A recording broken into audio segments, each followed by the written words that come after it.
நான் கேட்கிறேன் பதில் சொல்லு. நான் யாரு? என் பிள்ளைங்களுக்கு அப்பன். உனக்கு யாரு? புருஷன். உங்க அப்பனுக்கு யாரு? மட்டமான மருமகன். எது? மூத்த மருமகன் என்ன தெரியுதா?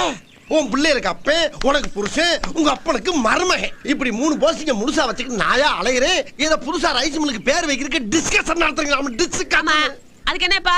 என்ன போட்டு நான் அடப்பு தெரிச்சு போவோம். அடப்பு ஏண்டி இந்த குடும்பத்துக்காக வாண்டடா வெளியே போய் எத்தனை பிரச்சனைகளை சமாளிச்சுக்கிட்டு இருக்கேன், எவ்வளவு தியாகங்களை பண்ணிக்கிட்டு இருக்கேன். அப்பேற்பட்ட வெள்ளச்சாமிங்களை என் பேரை வச்சா குறைஞ்சாடி போயிருவீங்க.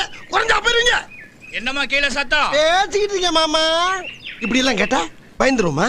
உங்க அப்பன் பெரிய மீசை வச்சிருந்தா மதுரை வேற நினைப்பா. மெதுவா பேசுங்க. என்னடி மெதுவா பச்சுங்க? என்ன மெதுவா பச்சுங்க? அப்படி பேசுங்க. கும்மிருவே கும்மி அம்பிட்டு பேரும் சொல்லிவிட்டே. ஆமா. எப்படி? இப்ப பஞ்சாயத்துல உங்களை கும்பினாங்களே அந்த மாதிரியா? அதுக்குள்ள தகவல் வந்துருச்சா? என் பேரை வைக்க முடியுமா முடியாதாடி? அதுக்கு பதில் சொல்லுமா இல்ல? முடியாது முடியாது. செல்லம் தாயி. என்னமா கீழே சத்தம்? உயிரை வாங்கி